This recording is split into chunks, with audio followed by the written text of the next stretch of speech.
너희 형제들아, 내가 너희에게 전한 복음을 너희에게 알게 하노니 이는 너희가 받은 것이요 또 그 가운데 선 것이라. 너희가 만일 내가 전한 그 말을 굳게 지키고 헛되이 믿지 아니하였으면 그런 말미암아 구원을 받으리라. 내가 받은 것을 먼저 너희에게 전하노니 이는 성경대로 그리스도께서 우리 죄를 위하여 죽으시고 장사 지낸 바 되셨다가 성경대로 사흘 만에 다시 살아나사 게바에게 보이시고 후에 12제자에게와 그 후에 500여 형제에게 일시에 보이셨나니 그 중에 지금까지 대다수는 살아있고 어떤 사람은 잠들었으며 그 후에 야고보에게 보이셨으며 그 후에 모든 사도에게와 맨 나중에 만삭되지 못하여 난 자 같은 내게도 보이셨느니라. 나는 사도 중에 가장 작은 자라. 나는 하나님의 교회를 박해했으므로 사도라 칭함받기를 감당하지 못할 자니라. 그러나 내가 나된 것은 하나님의 은혜로 된 것이니 내게 주신 그의 은혜가 헛되지 아니하여 내가 모든 사도보다 더 많이 수고했으나 내가 한 것이 아니요 오직 나와 함께 하신 하나님의 은혜로라. 그러므로 나나 그들이나 이같이 전파하며 너희도 이같이 믿었느니라. 아멘. 주연절 다섯 번째 주일에 이 고린도전서 15장 앞부분인데요.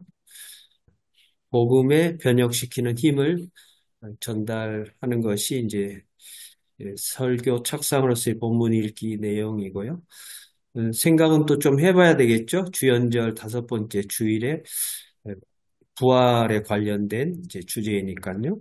두 번째로는 결국 문제가 많은 이제 고린도 교회의 역사적인 맥락 속에서 결국 복음을 제대로 이해 못했다.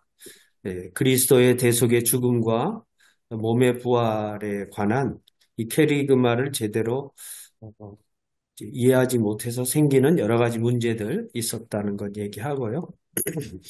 그리고 여기 나와 있는 것처럼 예수와 직통계시, 직통교제를 통해 한 이들의 이해가 이제 실제로 부활체로 살고 있기 때문에 부활을 기대하지 않는 과도하게 실현된 종말론자들 이야기를 하고 또 몸은 악하고 부정하다고 여긴 이원론자들, 영지주의자들 그래서 실제적인 현실의 정욕을 따라 음란한 것을 합리화하고 또 영혼의 부활을 그것만 강조하는 그런 경향들이 있었다는 거고요.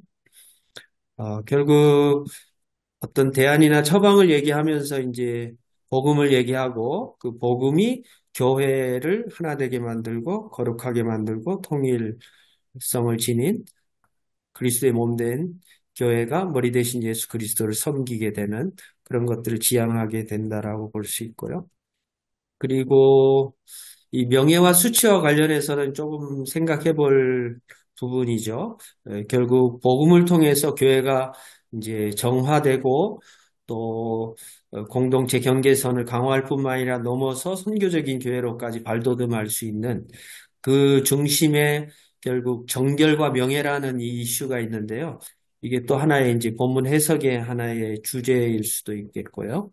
결국 사도 바울은 여러 가지 은사를 자랑하고 있었던 그것이 자신의 능력인 것처럼 뽐내고 시샘하고 거들먹거렸던 이 교회의 부정적이고 또 미성숙한 정서와 문화에 대해서 결국 하나님의 뜻이 무엇인가 이제 지난 주일처럼 사랑의 방식을 얘기하면서 결국 오늘 말씀은 이제 복음, 결국 예수 그리스도의 복음을 얘기하면서 오늘 이제 송 교수님이 정리해 놓은 것 중에 표가 하나 있는데 그것은 예수 그리스도의 죽음, 매장, 부활, 현현이라는 이제 사중적인 복음을 구조화해낸 내용이 표로 교재에 나와 있습니다.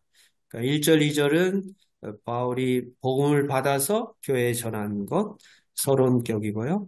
3, 4절은 구약 성경을 따라서 그리스도께서 죽고 부활하셨다. 이 성경대로라는 표현이 있고 5절부터 8절은 예수께서 부활하셔서 많은 사람들에게 보이시고 나타나셨다. 이제 그리고 9절은 이제 결국 사도 바울도 극적인 경험을 통해서 죄종이 되고 사도가 되었다. 이 변화를 체험한 내용. 그리고 10절, 11절에는 하나님의 은혜를 전파하고 믿는 권면과 또 사명을 다시 한번 재확인하고 결론을 맺는 부분입니다. 내용을 쭉 보시면 이제 각 절마다 중요한 내용, 동사 뭐 이런 것들 이제 구체적으로 이렇게 잘 정리를 해 놓으신 부분들 확인하시고 참고하시면 좋을 것 같고 결국 그리스도의 죽으심, 십자가 사건과 부활 그것을 통해서 많은 사람들에게 보이셨고 또 자신에게도 극적으로 보이셨는데 담메색 도상의 극적인 경험을 구체적으로 얘기하진 않지만 그 회심 이후에 변화된 힘에 대한 내용, 자기 정체성 변화에 대한 내용, 또 그 은혜를 힘입고 자기가 살듯이 또 교회 성도들도 그 은혜를 힘입어서 전파하고 살아야 된다는 말씀 연결되어 있습니다. 결국 계속 강조하는 부분은 결국 고린도 교회의 문제 근원이 복음을 제대로 깨닫지 못하고 행하지 못하는 것에서 비롯되었다라고 얘기를 하고요. 그래서 2절에 복음을 굳게 지키고 헛되게 믿지 않으면 구원을 얻을 것이다. 신적 수동태이고요. 그 말씀 전하고 있고 사람을 구원에 이르게 하는 복음은 굳게 지키고 헛되이 믿지 않도록 주의해야 한다. 조언을 하고 있습니다. 또 바울이 전한 복음은 이제 죽으셨다, 장사 지낸 바 되셨다, 살아나셨다, 보이셨다. 이 네 개 동사로 이제 나타내고 있고요. 살리심을 받아는 이제 신적 수동태인데 예수 부활 사건이 이제 성령의 사역이다 이렇게 얘기하고 복음을 설명하는 다른 동사들과 달리 주님의 부활은 현재 완료형으로 나타났다. 그러니까 현재적인 결과로서 그리스도의 부활을 강조하고 증언하고 있다고 볼 수 있습니다. 부활이 없다면 대속을 위한 주님의 죽음은 무의미한데 여기서 이제 십자가와 부활의 이제 균형 내진 뭐 그런 부분이 또 하나의 논의 주제가 될 수도 있겠죠. 신학적인 면에서. 결국 사도 바울 자신이 이제 교회를 핍박하다가 사도로 부르심을 받았는데 자신 표현하기를 스스로 만삭되지 못한 그것은 하나님의 전적인 은혜의 개입이 없으면 안 되는 개입이 절대적으로 필요한 의존적 존재라는 것을 가르치고 있고요. 또 스스로 사도 중에 지극히 작은 자 이렇게 소개를 하고 있고 사도라 칭함을 받기를 감당치 못하겠다 이렇게 고백하고 있습니다. 또 그럼에도 또 자신의 자신됨의 정체성은 하나님의 은혜인데 그 은혜가 헛되지 않도록 함께 하신 하나님의 은혜로 다른 사도보다 더 많이 수고했다라고 자부심을 피력하고 있습니다. 결국 예수님의 죽으심, 십자가 사건과 부활의 복음 이것이 지금 고린도 교회의 문제를 해결하는 핵심 열쇠이고 실마리다라고 결론을 내리고 있고 예수께서 부활하셨다는 역사적 진실성이 교회가 붙잡아야 하는 구원의 복음의 기초가 되고 있다. 이렇게 결론을 맺고 있습니다. 마지막 위기 심판적 회개적으로 본문 읽기 설교 제언으로 보면 결국 복음의 능력을 상실한 교회의 위기를 얘기하고 있고 과거 사건이나 신화로 취급하는 것에 대한 문제의식과 이제 비판을 얘기하고 있고 그리고 이것이 현재화되지 않았을 때 또 오늘날 그리스도인 자신의 영적 그 상태와 연결되지 않았을 때 이제 소망을 잃어버릴 수밖에 없다. 이렇게 진단하고 있습니다.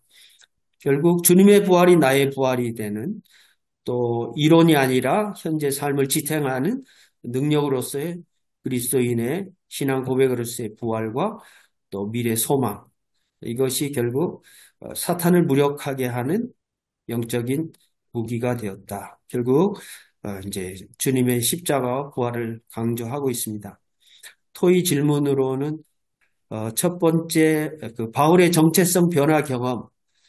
이것이 예수님하고 연결되어 있고, 결국 2000년 동안의 그 교회 역사와 연결되어 있고, 또 지금 우리와 연결되어 있는 것을 어떻게 설교할 수 있을 것인가. 첫 번째 생각이고요. 두 번째는 한국교회 성도들의 부활신앙이 약화되고 있다면, 약화되었다면 그 이유가 무엇인가? 또 그 후유증은 무엇이고 또 대안은 무엇이겠는가? 세 번째로는 다양한 죽음 이해가 있고 또 종말 이해가 있는데 이 끝이라고 생각하는 죽음과 종말을 통해서 다시금 부활 소망을 새롭게 강화할 수 있는 실마리는 우리 삶 속에서 어떤 영역에서 발견할 수 있을 것인가? 이런 질문으로 토의 질문을 세 가지 정리해 보았습니다. 네, 발제 이상으로 마치겠습니다.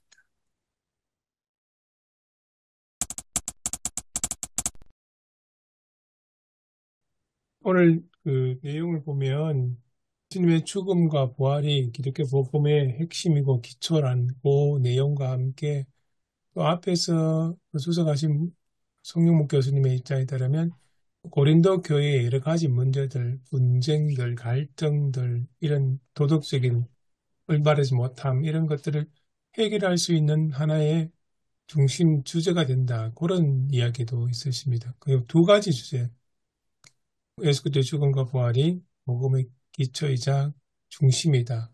그리고 이게 교회 공동체 내에 있는 여러 가지, 그러니까 구체적으로 고린도 교회 내에 있는 문제들을 해결할 수 있는 주제가 된다. 그렇게 이야기를 하시거든요. 그래서 저는 이게 앞에 살짝 읽어봤을 때 이게 어떻게 고린도 교회 내에서 일어났던 여러 가지 문제들 해결할 수 있는 열쇠가 될 수 있을까? 그게 조금 의문이 들었습니다.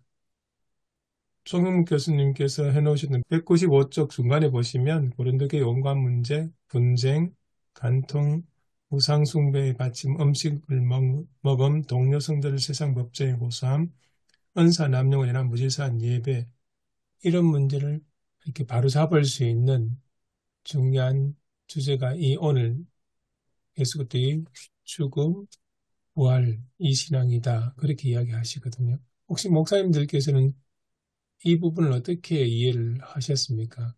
연결이 잘 되시던가요? 저도 마찬가지로 이게 지금 이제 앞에 은사 얘기하다가 14장도 은사 얘기하잖아요. 하다가 이제 갑자기 부활 얘기로 돌아오는 게 왜, 왜, 왜 부활 얘기를 하고 있을까? 그게 어떤 관계가 있는가? 잘 연결이 안 되는 것 같은 느낌이 들어요. 고린도전서 13장에 마지막에 믿음, 소망, 사랑이 있잖아요. 성령의 주된 열매가 믿음, 소망, 사랑이라고 그러는데 거기에 소망은 또 여기 부활과 관계가 있거든요. 그래서 성령의 은사로서 또 성령께서 살리셨다는 그런 의미에서 또 일단은 그 성령의 은사와 성령께서 하시는 모든 사역에 열매를 맺어주시는 열매로서의 부활을 일단은 진입한 것이 아닌가 저는 좀 그런 생각이 좀 들긴 하거든요.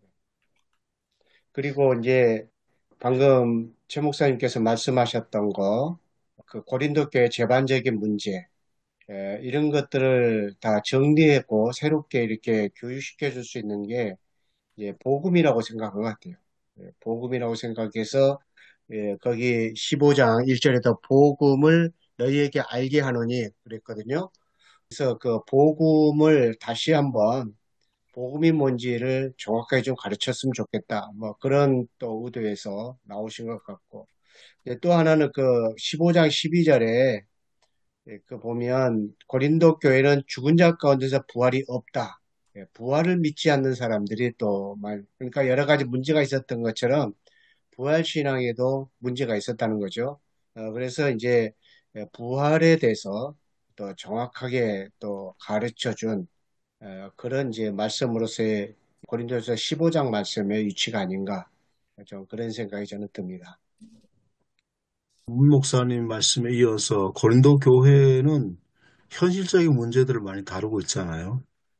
새로운 것이 아니고 지금까지 온 고린도 교회 안에 있었던 현실적인 문제에 대해서 또 그것이 갈등의 원인이 됐고 그래서 현실적인 문제를 다루고 있다면 고린도 교회와 데살로니가 전후사회가 조금 다른 거는 고린도 그 전서는 첫 번째 이 오늘 본문은 부활이 뭔가 부활이 어디서 근거하고 있는가라고 하는 걸 얘기한 거고 실제로 얘기하고 싶은 거는 뒤에 보면 죽은 자의 부활이 어떤 원리로 부활이 이루어지는가라고 하는 몸의 부활에 관해서 말씀하고 그 15장 전체가 그 15장 전체를 우리가 봐야 될 거라고 생각되는데 그 당시에 고린도 교회라든지 그 당시 초기 교회는 예수님이 곧 부활하신다고 믿었거든요.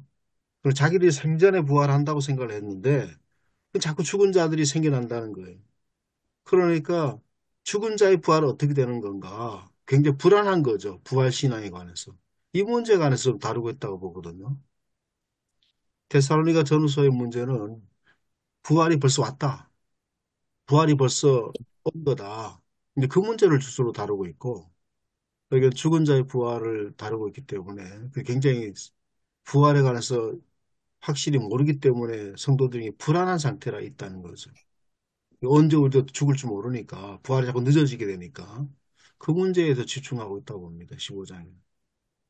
이어서 저도 이제 이야기로는 고린도전서 15장은 쭉 이어지는 연속상에서 볼 수도 있겠습니다만은 제일 첫 번째 단어가 좋은 소식, 복음이 뭐냐? 그렇게 새로 시작을 하면서 복음은 예수 그리스도의 부활, 그리고 그 부활, 주님께서 부활하심으로써 역사적으로 누구에게 나타나셨고, 맨 마지막으로는 나 같은 사람, 바울에게까지 나타나셨다. 이 부활에 대한 어떤 정언을 하는 그 내용들, 그 15장인데, 저는 이제 본문 위에는 뭐 주석이 잘 하셨는데, 그 김성국 목사님 발제하실 때에 서구 교회 역사나 신학을 보면 안셀럼 이후로 11세기인데 안셀럼은 하나님이 만족하시는 만족설, 십자가에 달리신 그 십자가 중심의 어떤 신학이 쭉 전성되어 내려왔다. 그리고 여기 이 책에는 없습니다만은 루터도 보면 루터가 일했던 비텐베르그 가면 큰 제단 그림이 있는데 그 제단에 그려진 그 그림은 한 손은 성경을 가리키고 또 다른 한 손은 십자가에 달린 예수를 가리키는 그 이제 십자가 신학이 굉장히 이제 핵심으로 쭉 전성으로 옵니다. 오는데 근데 제가 말씀드리고 싶은 것은 야 이게 참 중요하다 싶은 거는 뭐냐 하면 오스카 쿨만입니다. 오스카 쿨만이 쉽게 말씀드리면 우리는 성찬식을 할 때 주께서 잡히시기 전날 밤하고 이제 십자가 중심의 그 성찬식 거기에 이제 쭉 이제 하는데 이게 하나의 굉장히 중요한 전통이고 우리가 받은 전성인데 오스카 쿨만은 십자가가 아니고 부활이 시작이다. 그 성찬의 시작이 그러면서 우리가 흔히 성찬식 할 때 읽는 그 성경책 고린도전서 그것이 아니고 오스카 쿨만은 누가복음 24장 30절 31절을 먼저 이야기합니다. 엠마오 두 제자 주께서 떡을 떼서 주시는 순간 부활하신 예수를 깨달아 알았던 눈이 밝아져서 그 구절을 설명하면서 그러면서 처음에 예루살렘 교회에서 시작했을 때 그리스도교는 십자가의 표상인 포도주는 없었답니다. 성찬에 떡만 있었다는 떡만. 그래서 본문을 이야기합니다.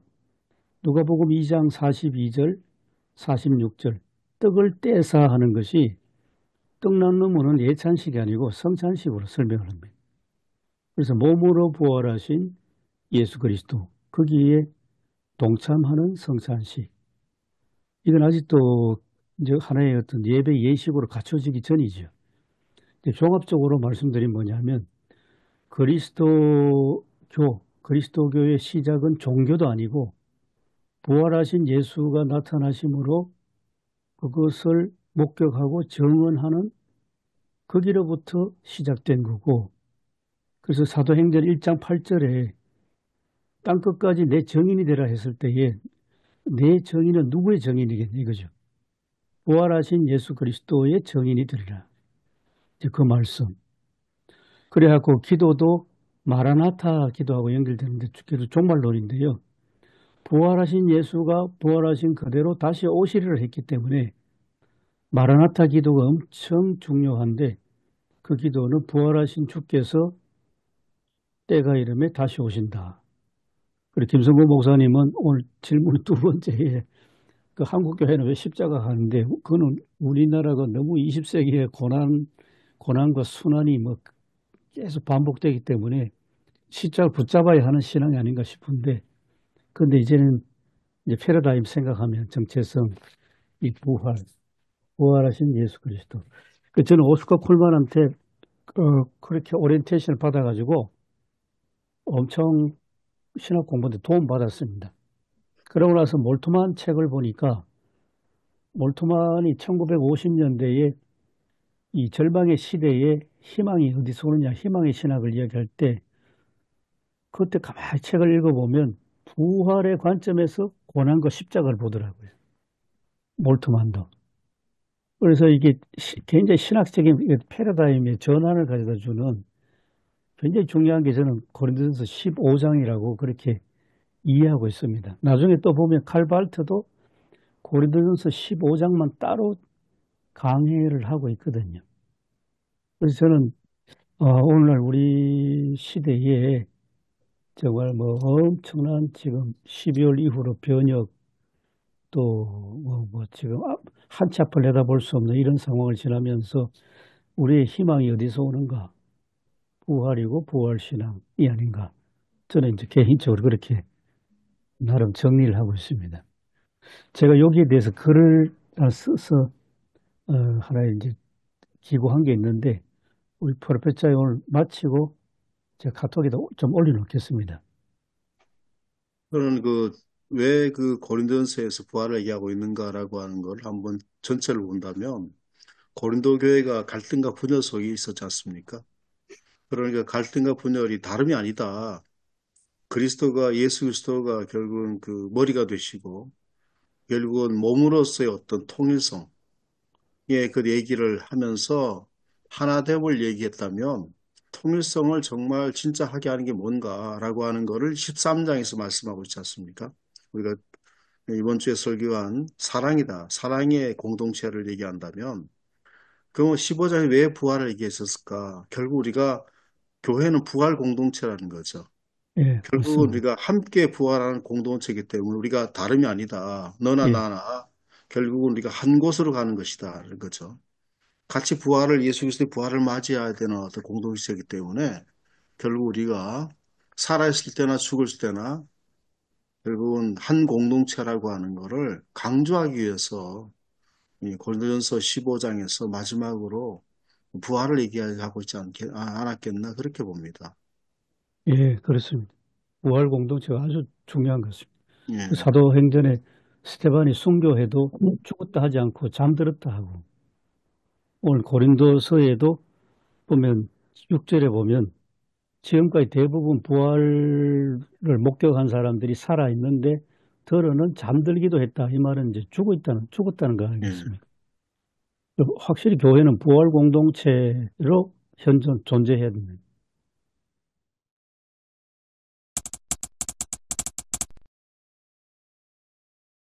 그 부활 공동체라는 말이 저는 두 가지 의미로 다가올 수 있다고 생각하는데요. 아까 이제 뭐 소망 얘기도 하셨는데, 그러니까 앞으로 우리도 예수님처럼 부활하리라. 그런 기대를 가진 사람들이 모인 모임으로서의 부활 공동체를 말할 수도 있겠지만, 예수님이 다시 살아나셨다는 것은 그 예수님의 삶을 다시 내가 살아내는 것, 내 속에서, 내 삶 속에서 예수님이 보이는 것, 그게 부활이다. 저는 그런 의미가 더 이게 부각돼야 되지 않을까라는 생각을 늘 하고 있고요. 예, 그러니까 아까 이제 발제에서도 예수의 부활이 곧 나의 부활이 된다라는 얘기, 그 말이 듣기에 따라서는 이제 예수를 믿으면 우리도 나중에 죽으면 예수님처럼 부활한다라는 그런 의미로 예수의 부활이 곧 나의 부활이다. 그렇게 말하는 거는 좀 너무 이게 한쪽으로 치우친 생각이 아닌가 그런 생각이 들거든요. 그리고 예, 그 교수님 늘 이제 오스카 풀만 얘기하시면서 그 이제 엠마오로 가는 제자 두 사람이 예수님 부활을 모른 채 가는 건 아니었잖아요. 예수님이 민간이죠. 살아났다는 소식을 알고도 지금 이제 시골로 내려가는 길이었고, 그래서 이제 예수님이 정말로 살아났구나라는 것을 그 사실을 확인했기 때문에 그 사람들이 어떤 방향이 바뀐 게 아니라 예수님 부활이 도대체 나에게 어떤 의미가 있느냐, 그걸 어렴풋이 깨달았기 때문에 다시 올라가지 않았을까. 왜냐하면, 나름 우리가 부활 얘기 많이 했잖아요. 부활절쯤에.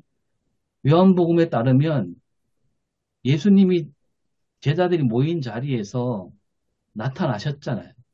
다 모인 자리에서. 이제 도마는 없었지만 나중에 도마가 있을 때도 나타나셨고. 거기서 예수님이 틀림없이 못자국 뭐 다 보여주셨고.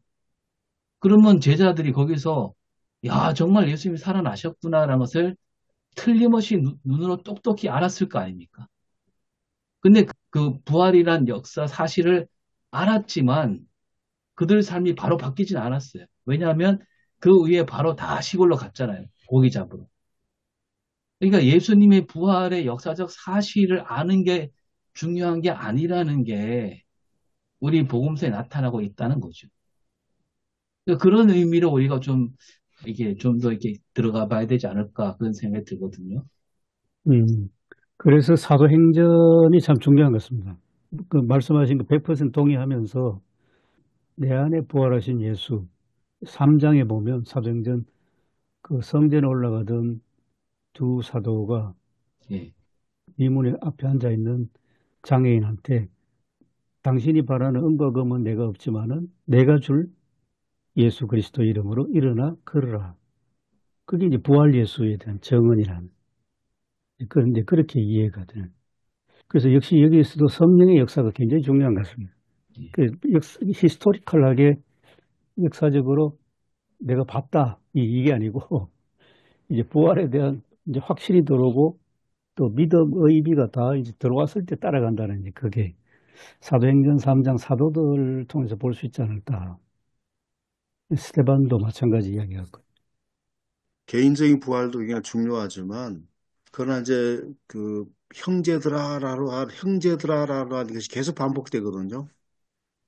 형제들아, 그렇게 이제 하는 얘기가 나오고, 우리라고 하는 얘기 나오고, 그 다음에 예수 그리스도의 부활을 목격한 사람을 쭉 얘기했을 때에 야고보, 그 다음에 사도들, 500의 형제들, 자기를 얘기했거든요. 그래서 개인적인 부활도 물론 따라 있지만 공동체 부활을 얘기하고 있지 않은가 그렇게 봅니다.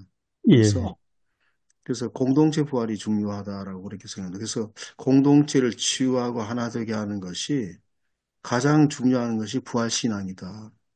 라고 해서 나중에 흔들리지 말자. 견고히 부활 신앙에 대해서 견고하게 잡아 흔들리지 말자라고 하는 것을 마지막에 이제 15절 마지막에 말씀하고 있거든요. 그래서 그런 어떤 시각으로 보면 어떨까 싶습니다.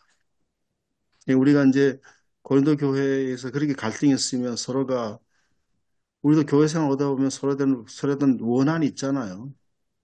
서로에 대한 마음이 원한이라든지 묵은 감정이 있고 상처가 있고 그렇기 때문에 이것들이 남아 있잖아요. 교회에서도 오랫동안 같이 살다 보면 이것이 그래서 제가 그 마지막에 이제 설교에서 고린도 교회가 바울이 보냈던 편지를 읽으면서 고린도 교인들이 사랑에 대해서 정말 가슴이 뜨끔하고 자기를 되돌아봤다면 제 마지막 설교에는 제 목회 현장에 관해서 얘기를 했거든요.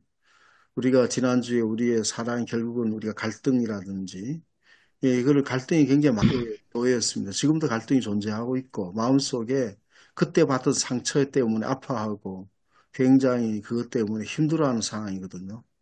우리가 그렇지만 악에 대해서 말씀하시고 그다음에 뭐 나쁜 일을 당해도 원한을 품지 않는다라고 한 말을 저 강조했던 이유가 바로 거기에 있습니다. 그래서 우리가 저런 사람이 천국에 갈 건가 부활할 건가 저런 인간이 할 건가 이렇게 다 생각하고 있거든요. 왜냐하면 다 부족한 모습들을 보이기 때문에 저런 사람도 부활할 건가 이렇게 생각을 할 수 있고 그런데 그게 아니라 결국은 이런 사람 저런 사람이나 결국 우리가 다 부활하는 공동체의 결국 공동체 한 사람이라고 하는 거를 인식하는 게 중요하다고 그렇게 봅니다. 제가 지난번에 이제 제가 예화도 말씀드렸지만 그 요즘에는 저희들 노예 안 그렇죠. 옛날에는 노예학습 하면 작은 가 티즈 잡고 노예에서 싸움하고 뭐 이런 일이 많았거든요. 그래서 제가 생각하면서도 저런 사람도 진짜 예수 믿는 사람인가? 저런 사람도 진짜 천국 갈 수 있는 건가? 이렇게 의문이 많이 있었습니다. 장로님 목사든지. 그런데 이제 성찬식을 딱 하면서 깨닫는 것은 그건 우리의 판단이고 하나님은 어떻게 판단하실지 모르거든요. 그건 우리의 판단이지. 저런 사람, 이런 사람 나는 우리의 판단이지. 어떻든지 같은 성찬을 받는 사람이라고 하는 것에 대한 인식이 들어오더라고요. 같은 떡과 같은 잔에 참여한다는 거죠. 근데 결국 같은 잔을 같은 참여하기 때문에 그러니까 제 생각이 조금 많이 넓어졌습니다.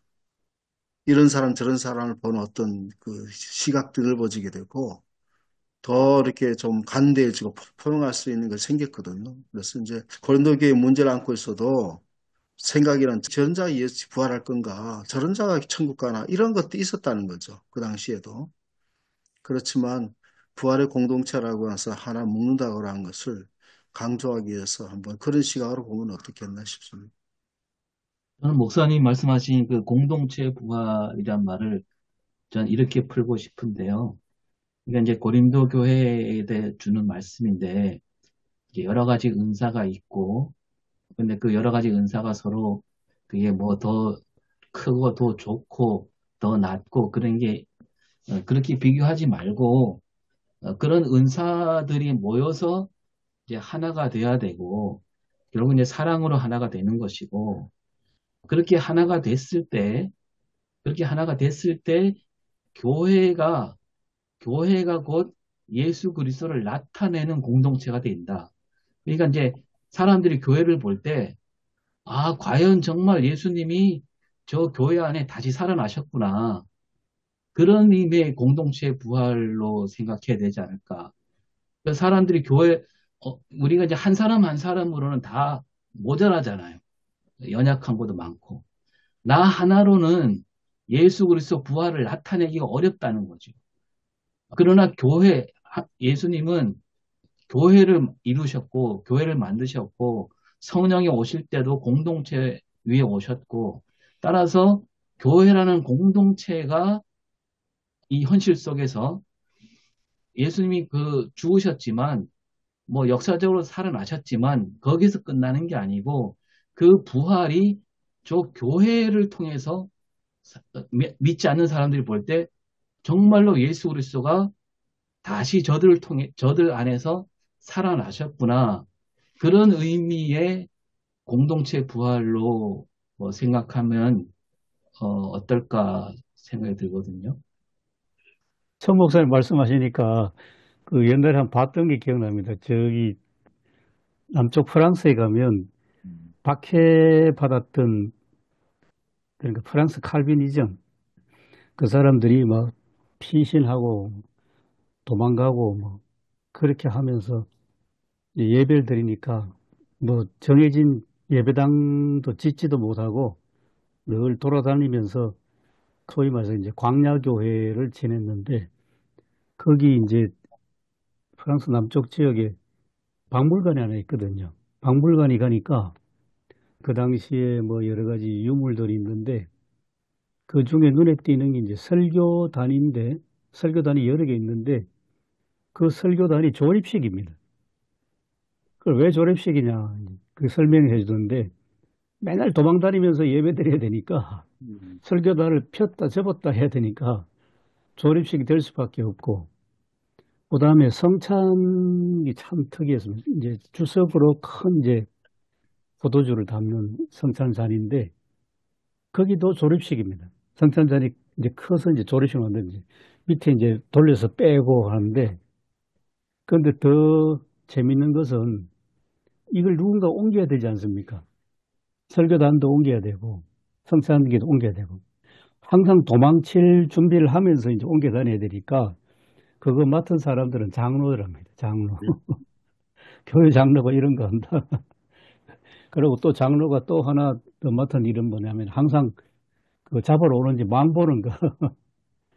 이렇게 이제 뒤에서 망 보다가 군대가 잡으러 온다 그러면 이제 후닥닥 도망쳐야 되고 그런 이야기를 들었습니다. 그 오 목사님 말씀에 뭐 조금 이제 뭐 생각나는 걸 정도 한다면 사랑의 그 공동체도 그 세상과 구별되는 거잖아요. 그리고 사랑을 얘기한다고 하는 것은 전혀 다른 세상과는 전혀 다른 삶을 얘기하는 것이고 13장에서 부활을 얘기한다고 하는 것은 이 세상에 속하거나 매이지 않는 걸 말하잖아요. 단지 이제 뭐 하나님 나라가 가는 라이센스를 따는 게 아니고 단지 어떤 도피가 아니고 부활신앙 갖고 있다고 하는 거는 결국은 이 세상에 속하지 않은 것을 공동체는 이 세상에 속하지 않은 것이고 공동체는 각 구성원도 이 세상에 속한 사람이 근본적으로 아니라는 거죠. 비록 이 세상에 있는 거지만 그리고 부활신을 강조하는 것은 이 세상 속에서 정말 부활한 사람으로 어떻게 살아야 될 건가라고 하는 거를 결국 다시 교회로 돌아와 가지고 결국 우리는 부활을 몸인데 다시 우리 교회가 어떻게 살아야 되는가라고 하는 거를 얘기하고 있지 않겠나 싶습니다. 단지 뭐 구원받았다라고 하는 것, 뭐 천국 간다고 하는 것, 그거 얘기하는 것이 아니고 다시 돌아와서 다시 고린도 교회 공동체 돌아와서 우리가 부활 시간을 확고하게 생각해서 그런 부활한 사람들, 믿는 사람이 어떻게 지금 현재 살아야 될 건가, 교회가 어떻게 해야 될 건가라고 하는 거를 이제 얘기하고 있지 않겠나 그렇게 보거든요. 그러면 뭐 우리가 의문이 어떻게 우리가 이 부활을 살아낼 건가라고 하는 거를 한번 연결되지 않겠나 봅니다. 저 목사님 말씀하신 거를 일단 큰 틀에서는 전적으로 동감하고요. 그러니까 이제 교회라는 게 앞으로 우리도 하나님 나라 갈 사람들이고 예수님처럼 부활할 사람이라는 어떤 기대와 소망, 같은 기대와 같은 소망을 가진 사람들이 모여서는 뭔가 달라야 된다. 뭐 그거는 이제 전제로 하고 거기서만 끝나는 게 아니고 지금 우리 안에 지금 우리 공동체 안에 예수 그리스도가 나타난다. 예수 그리스도가 다시 살아났다는 게 보여야 되는 그런 부활을 저는 더 강조하고 있지 않는가 그런 생각이 많이 들거든요. 그러니까 이제 고린도 교회가 그래서 그 뭐 은사를 막 자기 주장하는 게 아니고 교회 전체를 생각해서 교회를 딱 보면 예수 그리스도가 보여야 된다는 거죠. 그런 의미의 부활. 그게 더 중요하지 않는가.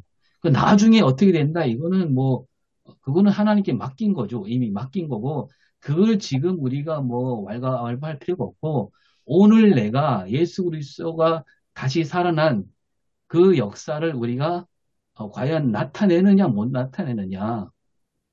그 나타내는 게 부활신앙이지, 그 뭐, 그거는 지금 얘기하지 않아도 되는 게 아니냐. 저는 그런 생각이 들거든요. 그래요. 아마 제 이야기도 연결되는 것 같아요. 프랑스 이야기를 좀 더 말씀드리면, 그래서 프랑스 위고노들은 그 우때 올라가면 이제 칼빈인데, 칼빈의 교회로는 국가교회를 전적으로 거부했거든요. 교회는 철저하게 자치적이어야 되고 자율적이어야 되고 국가로부터 독립적이어야 되는. 그러니까 이제 그게 프랑스로 가니까 위고노가 됐는데, 위고노들은 그렇게 고립된 생활을 자초하고 박해받으니까 숨어 댕기고 산속에 숨어 들어가서 꼭 하는 것이, 그분들은 동굴 속에서 항상 선창식을 했답니다. 그러니까 공동체죠. 철저하게 이제 공동체성인데, 그러면서도 그들도 생활을 해야 되니까 박물관에 보니까 야 희한한 게 있습니다. 청바지 천이 있더라고요. 우리는 청바지 하면 이제 미국 생각나는데 이게 위건호에서 발명해가지고 미국으로 수출했답니다.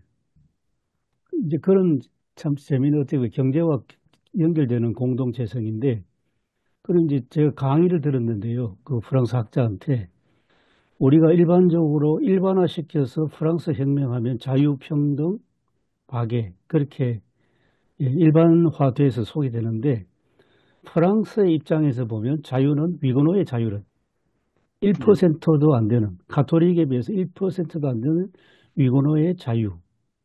그다음에 평등도 1%의 위건호와 99%의 가톨릭 프랑스 가톨릭하고 평등하다. 그래 해서 철저하게 위건호가 이렇게 자기들의 어떤 여러 가지 시공간을 보장받는 게 프랑스 혁명이었다. 저는 그런 설명을 들었습니다. 그래서 그 사회 속에서 살아가는 것이 그냥 존재감 없는 그냥 구석진 교회 공동체가 아니고 철저하게 위건호는 지금도 엘리트 중심으로 사회에 아주 소수로 살아가지만은 위건호로서의 정체성을 가지고 그러면서 자유평등, 박애 그 정신이 지금도 프랑스에서 살아있다고. 그러면서 위건호 교회 보면 지금도 프랑스에서는 전체 한 30만 정도밖에 안 된답니다. 위건호 개혁교회가 안 되는데 그런데 위건호의 목사가 된다는 것은 철저하게 부자가 되는 것은 이미 다 포기한 거고 이 소수로 자비량하지 않고는 살아갈 수 없는 경제 상황인데 그래서 사모님이 반드시 일을 하는 그런 교회 상황인데 그런 걸 보면서 야 한국 교회가 프랑스 위건호 역사를 정말 깊이 한번 공부해야 되겠구나 그런 생각이 저는 짧게 방문했는데요. 그때 그렇게 배웠습니다.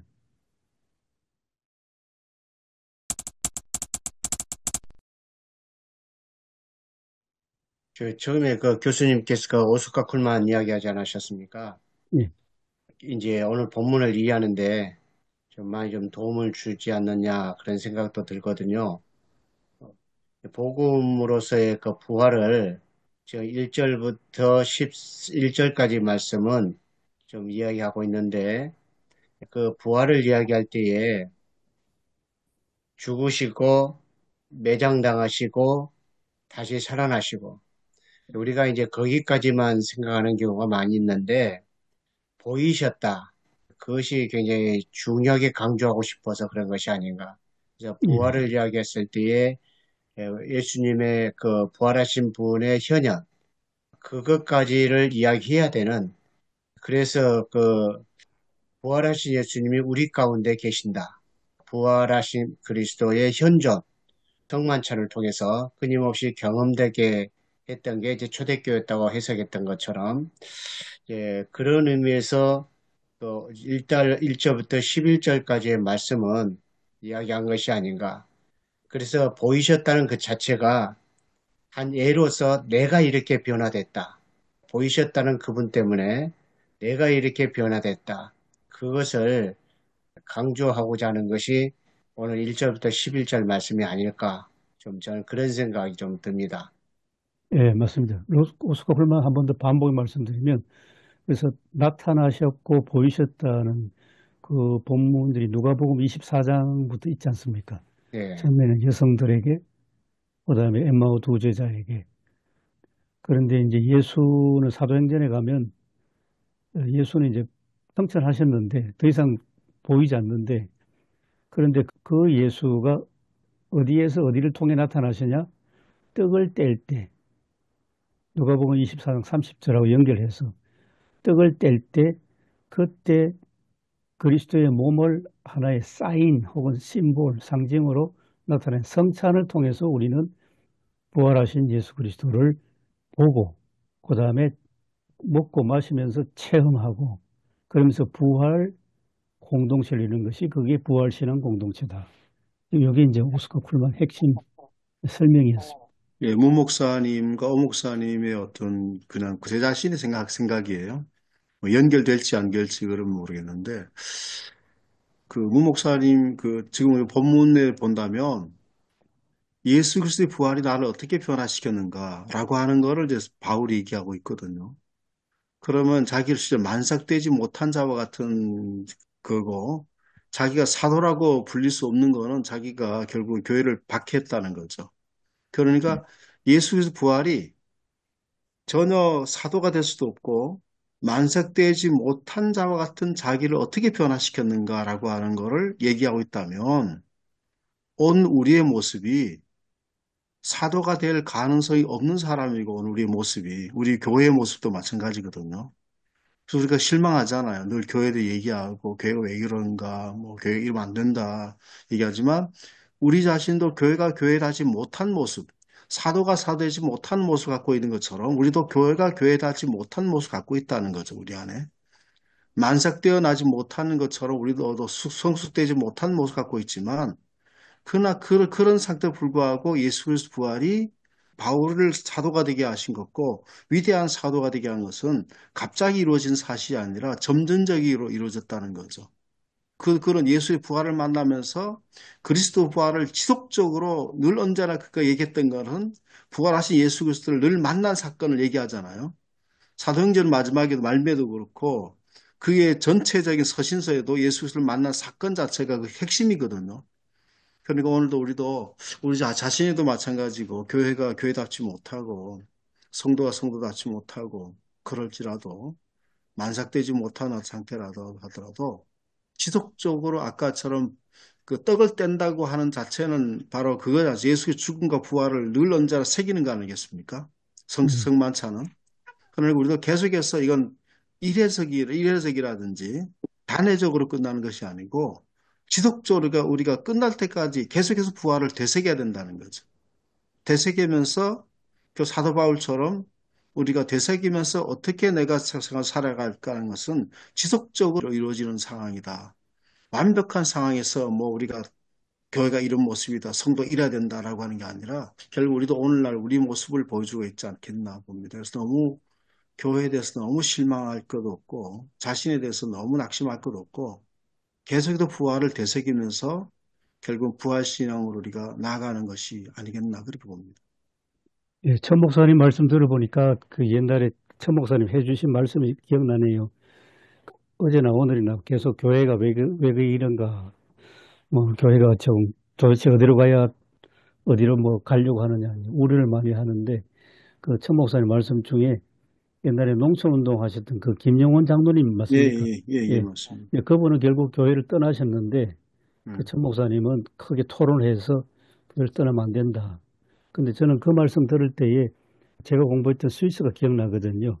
스위스에서 20세기 초반에 스위스도 막 격동의 시대에 있을 때에 국가교회에 더 이상 희망 없다 하고 현장으로 나가면서 교회와는 결별하고 그래도 성경을 붙잡은 사람이 레오나르트 라가츠인데 근데 칼발트는 라가츠하고 크게 다투고 논쟁하면서 발트는 끝까지 교회를 붙잡고 또 교회에서 설교하는 것을 평생 했거든요.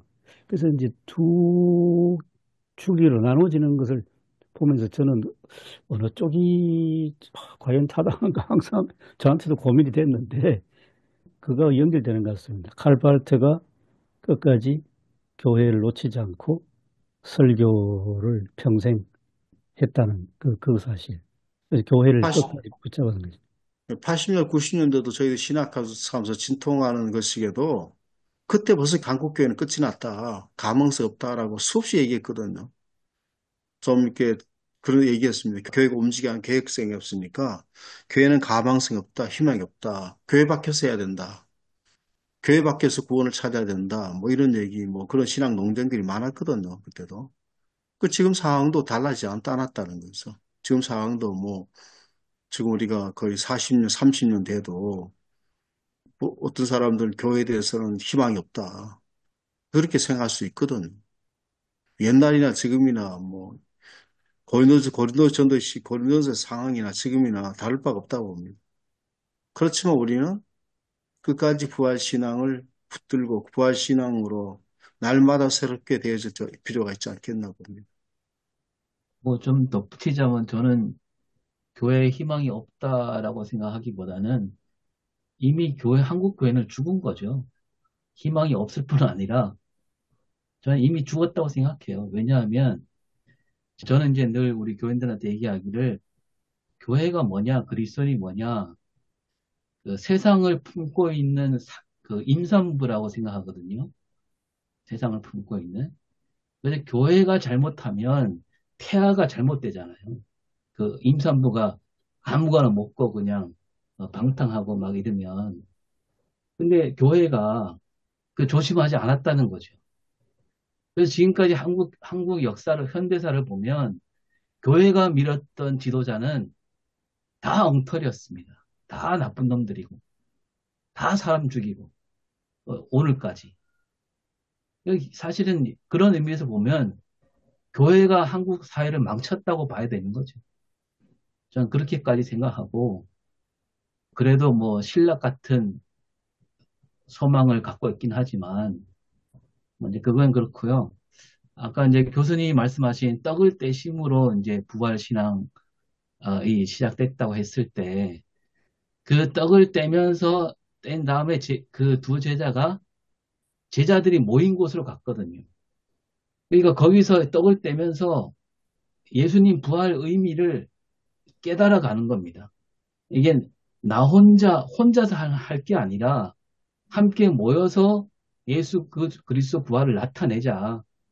그런 의미라고 생각하고, 그리고 진짜로 성령이 오신 다음에 제자들은 예수 그리스도 부활을 확실히 깨달은 거죠. 이 부활 의미가 뭐냐? 내 삶에서 예수 그리스도가 나타나는 게 부활이구나. 아까 성전 미문도 말씀하셨는데 그 걷지 못한 사람에게 이렇게 세울 때 많은 사람들이 그걸 보면서 아, 과연 예수님이 저 제자들 안에서 예수님이 다시 살아나셨구나. 예수님이 하셨던 일 그대로 하잖아요. 제자들이. 예, 예. 그렇습니다. 그게 부활이라는 거죠. 그 부활은 음. 저 앞으로 있을 그 소망으로만 그치는 게 아니라는 겁니다.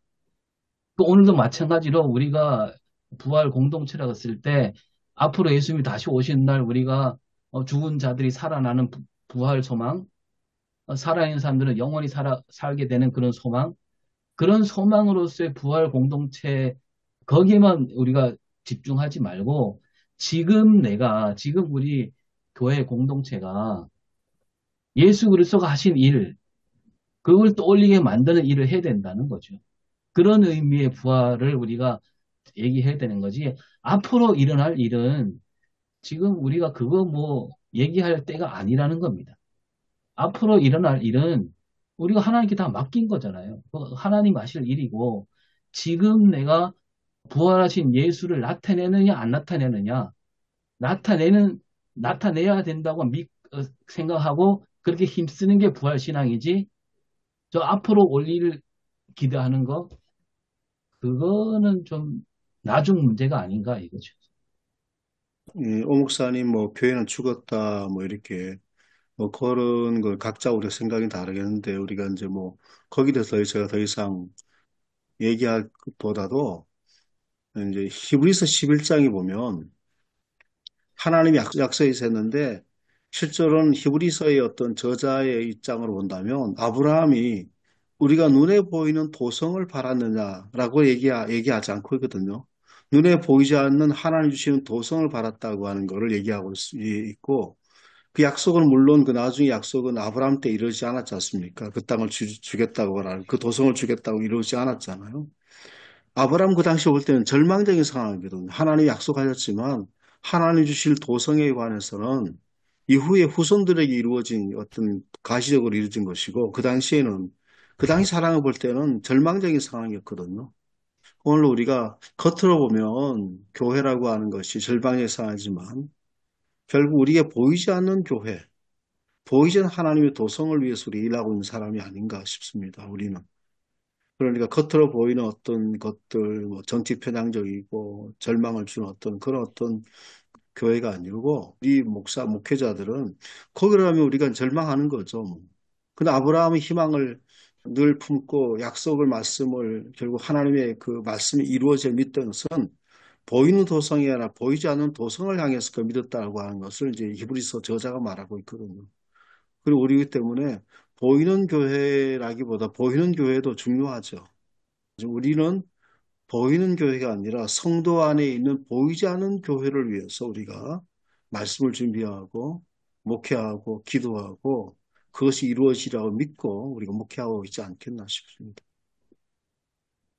저도 오 목사님께서 말씀하신 어떤 부분들에 대해서 우리가 이제 증거하고 전하고 또 이렇게 어떤 부활신앙에 대한 것을 그야말로 이제 그 하나님 나라가 어떤 멀리 있는 것이 아니라 여기에 있다라는 것도 굉장히 중요한 관점이라고 생각합니다.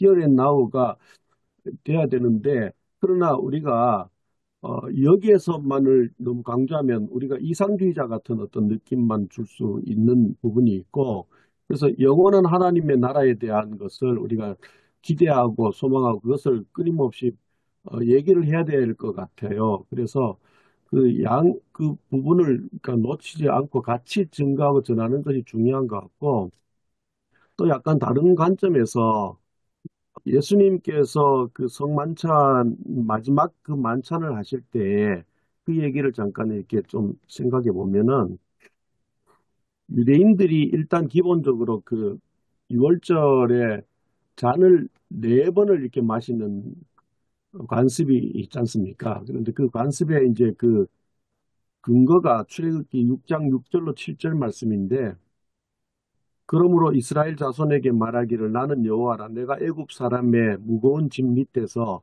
너희를 빼내며 이것이 첫째 잔의 이제 근거가 되고 그들의 노역에서 너희를 건지며라는 건지며가 둘째 잔 편팔과 여러 큰 심판들로서 너희를 속량하며 이것이 이제 셋째 잔의 이제 근거가 되는데 예수님께서 이제 6월절에 마시는 그 마지막 만찬에서 포도주 잔을 마시면서 마지막 잔을 유보하지 않습니까? 그 마지막 잔을 유보하면서 내가 이제 포도나무에서 난 것을 하나님 나라에서 새 것으로 마시는 날까지 다시 마시지 아니하리라라고 하시면서 유보를 하십니다. 이게 이제 너희의 하나님이 되리니라는 이것을 근거로 해서 넷째 잔을 마시는데 아마 예수님께서 내가 이거를 포도나무에서 난 것을 다시 하나님 나라에서 새 것으로 마시는 날까지 다시 마시지 아니하리라. 이게 아마 세 번째 잔을 마시고 난 이후에 말씀하시면서 유보하신 거로 이렇게 보통 얘기가 되지 않습니까? 그래서 결국에는 언젠가는 모르죠. 우리가 하나님만 아시는 거니까. 그러나 다시 주님께서 오실 그날 완성된 하나님의 나라. 아까 오스카 쿨만 말씀도 하셨는데 지금 우리는 이미 그러나 아직이라는 그 사이에서 살고 있지 않습니까? 그런데 하나님 나라가 완성되어지는 그때를 우리는 또 기다리는 자들이 되어야 되지 않겠나. 예, 그런 생각을 합니다. 그리고 그때는 주님께서도 이제 마지막 잔을 드시겠죠. 하나님 나라가 완전히 이루어지는 그리고 그 잔치, 영원한 잔치에 우리가 참여하는 그것을 우리가 놓치지 않고 얘기를 해야 되지 않을까 싶습니다. 그리고 그것을 강조하면서도 사실 초대교회가 강조한 것이 예수님의 죽으심과 부활하심 증언이잖아요. 증언과 그다음에 성만찬 이 두 가지가 핵심 축이라고 저는 알고 있는데 이것을 동시에 계속 같이 우리가 얘기를 하면서 영원한 하나님의 나라에 대한 소망도 말씀을 하고 그러면서도 이 땅에서의 또 하나님의 나라를 또 얘기를 해야 되고 그것을 증언하는 증인들로서 우리 그리스도인들이 서야 되지 않겠나. 이것을 또 강조해야 되지 않을까 싶습니다.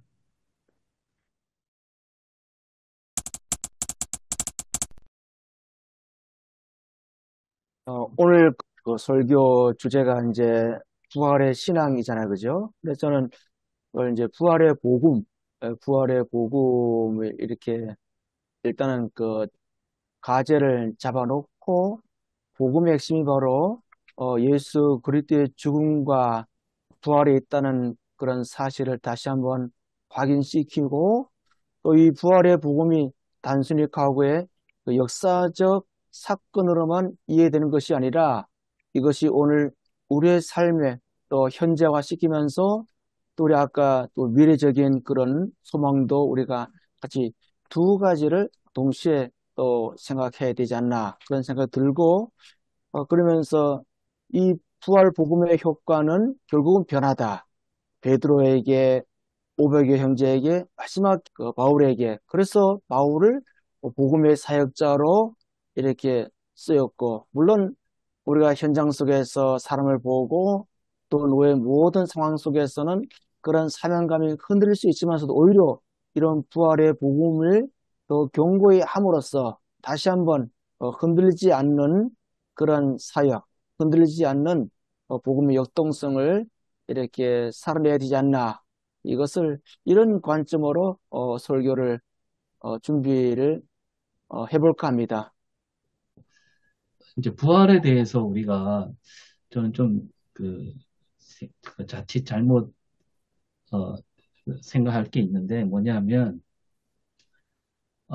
우리가 이제 신앙 교리로 봤을 때 예수님은 삼위일체 하나님이잖아요. 성자 하나님인데 사실 하나님이 부활하는 거는 그거는 뭐 당연한 거 아니에요? 하나님이니까 당연히 부활하죠. 오히려 그 하나님이 그 몸을 입고 오시는 거, 또 그 인간이라는 한계에 갇히는 거, 이게 더 놀라운 일이지, 부활은 당연한 거 아닙니까? 우리가 성자 하나님을 고백했을 때 이미 부활은 예정되어 있는 거 아니겠어요? 근데 그걸 갖고, 뭐 지금은 그런 분 별로 없겠지만 옛날에 우리가 듣기로는, 와, 뭐, 어느 종교를 보더라도 죽었다가 살아나는 일은 없다. 그래서 우리 기독교가 참된 종교다. 뭐 이렇게 막 자랑하는데, 그거는 나는 예수님이 하나님인지 몰랐다. 그 얘기랑 마찬가지잖아요. 부활은 어, 하나님이신데 당연히 부활하죠. 이런 것도 좀 우리가 잘 짚어야 되지 않을까 싶습니다. 마무리하는 시간이라서 뭐 간단하게 저도 이제 뭐 정리된 건 아니지만 두세 가지 좀 설교에 담고 싶은 부분들이 있고요. 오늘 글에서는 조금 아쉬워요. 왜냐하면 부활의 신앙, 사실 부활절도 아니고, 그리고 공통 본문의 주제들이 맥락이 있어요. 그 맥락은 뭐냐면 이사야서 6장하고 그 다음에 누가복음 5장이거든요. 그러니까 부르심에 대한 응답이에요. 그러니까 그런 측면에서 보면 부활에 대한 강조보다는 그 맥락상 그 사도 바울이 복음을 통해서 변화된 그리스도의 부르심에 대한 응답을 통해서 변화된 여기에 초점을 조금 더 맞추면 좋지 않겠나. 저는 개인적으로 그런 생각을 갖고 약간 같은 본문이지만 주제나 제목을 조금 고민하면서 바꿔볼 생각이고요.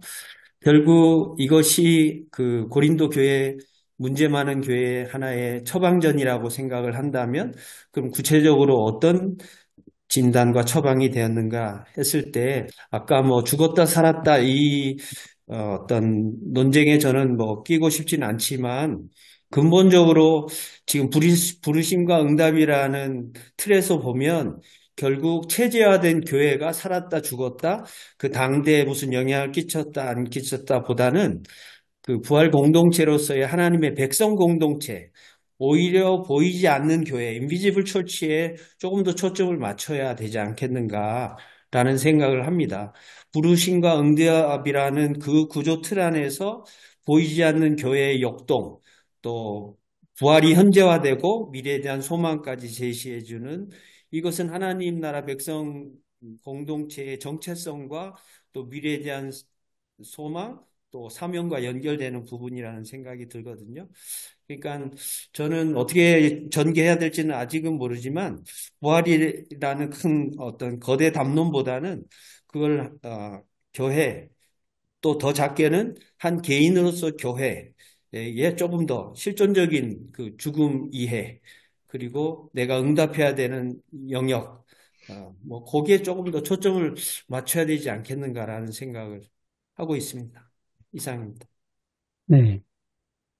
네, 저도 이번 주엔 설교는 하지 않지만 조금 비슷한 생각을 했습니다. 그러니까 문 목사님이나 오 목사님, 그 교수님이 말씀하신 내용을 쭉 종합해가지고 제가 이해한 대로 생각한다면 문 목사님 말씀하셨던 그 오늘 핵심이 죽으심, 매장하심, 부활하심, 그리고 보이심, 그 마지막 보이심에 초점을 맞춰가지고 예수님께서 보이셨다는 이야기 쭉 나오지 않습니까? 그리고 교수님 말씀하셨던 게 오늘날의 성만찬이 승천하신 예수님에 대한 하나의 그리스도인들의 만남, 경험이 한다면 그런 상황에서 이제 바울에게 부활하신 예수님이 나타났고 바울은 10절에 보면 이제 그 하나님의 은혜로 지금 내가 되었다.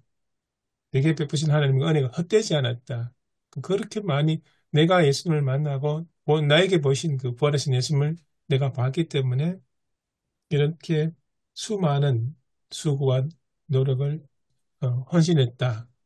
그런 관점에서 생각한다면 오늘날 우리 그리스도인들 본다면 성만찬 통해서 부활 공동체의 경험을 한 그리스도인이라면 바울처럼 그 은혜가 헛되지 않기 위해서 부활 공동체 전체뿐만 아니라 각 그리스도인들이 바울처럼 이렇게 수고하고 헌신하고 고린도전서의 그 이야기 13장 이야기는 믿음과 소망과 사랑을 가지고 이 땅에 살아가는 그 모습 이렇게 연결하면 그러니까 구조적으로 맞지 않을까 그런 생각을 했었습니다. 저도 본문 가지고 은혜로 사는 자들이라는 제목으로 전할까 지금 준비를 하고 있었었거든요. 근데 오늘 계속 부활 얘기가 나와서 복음의 핵심이 어떻게 보면 예수님의 죽으심과 부활이잖아요. 그래서 은혜로 사는 자들이라는 제목을 통해 가지고 복음이 뭔가? 복음의 핵심은 예수님의 죽으심과 부활이다. 근데 이 부활에 많은 증거들이 있잖아요. 그러니까 증인들이 계속 나오거든요. 그래서 우리 또한 부활의 증인으로 살아가야 되지 않을까. 근데 우리는 그럴 수 없는 자인데 하나님의 은혜로, 바울처럼 하나님의 은혜로 우리가 부활의 증인으로 지금 현 시대에 살아가는 사람이 돼야 되지 않을까. 저도 은혜로 사는 자들이라는 제목으로 지금 가칭으로 해서 준비해 볼까 그렇게 준비하고 있습니다. 설교하고는 관계될 수도 있고 안 될 수도 있는 성만찬을 저는 이제 매주 했거든요. 근데 이제 코로나 타격이 있었고 지금은 이제 어떻게 해야 되나 고민하고 있는 차에 오늘 그 위그노 그 소수자들의 어떤 삶의 그 고통과 그 아픔 또 그 이동성 또 그 가운데 서로 그 목숨을 담보하고 망을 봐주고 또 조립식 강대상을 옮기는 그게 이제 이렇게 그림처럼 이렇게 머릿속에 이제 남는데요. 우리는 어떤 틀에 좀 안주하는 경향이 있잖아요. 선교하면 교회를 짓고 뭐 개척해서 짓고 막 더 키우고 이런데 자꾸 초점을 맞추는데 그 구약에도 이제 초막절처럼 텐트 이렇게 옮기는 그런 이제 하고 생각을 해보면 결국 나그네 삶 속에서의 그 부활을 일깨울 수 있는 성만찬 여기에 대한 의미를 또 계속 상기시키고 좀 자주 또는 이렇게 해야 되겠다는 생각이 들었습니다. 그래서 아마 2월 마지막 주일 정도 두 달에 한 번씩, 한 달에 한 번씩은 해야 되지 않겠나. 저는 그런 생각을 오늘 이제 말씀을 들으면서 해보았습니다. 그리고 한국교회가 이제 생사를 떠나서 소수자로서 살아가는 삶의 방식을 어떻게 이제 적응할 것인가? 또는 그 삶이 체제화된 교회 속에서 어떻게 녹여낼 것인가? 뭐 이런 이제 고민들이 있는 것 같아요. 제 자신. 예, 중요한 말씀 같습니다. 예, 소수자로 살아가는 것.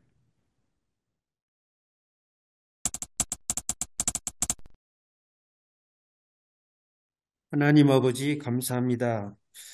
하나님 나라를 향하는 순례자로서 오늘도 저희들 모여서 하나님의 뜻을 분별하려고 또 노력하고 또 생각을 나누고 또 서로 또 이 프로페자의 모임을 통해서 또 협력하고 또 동력자임을 깨닫게 하여 주셔서 참 감사를 드립니다. 교회를 섬기는 것이 또 주님을 사랑하는 것이 이 시대에 정말 쉽지 않은 일임을 저희들이 부족함 가운데 깨닫고 있습니다. 저희들을 불쌍히 여겨주시고 또 하나님의 자비와 긍휼을 힘입어서 또 한 주간 또 하나님의 뜻 가운데 또 그 뜻을 분별하기 위하여 몸부림치며 고민하며 기도하며 엎드리며 어, 또 말씀을 잘 준비해서 전할 수 있도록 주님이 도와주옵소서. 특별히 강건함도 건강함도 주시고 영역도 주시고 체력도 주셔서 또 잘 감당할 수 있도록 주님이 도와주옵소서. 감사하며 예수님 이름으로 기도 올리옵나이다. 아멘. 아멘. 수고하셨습니다. 수고하셨습니다. 수고하셨습니다. 감사합니다. 네, 수고하셨습니다. 감사합니다.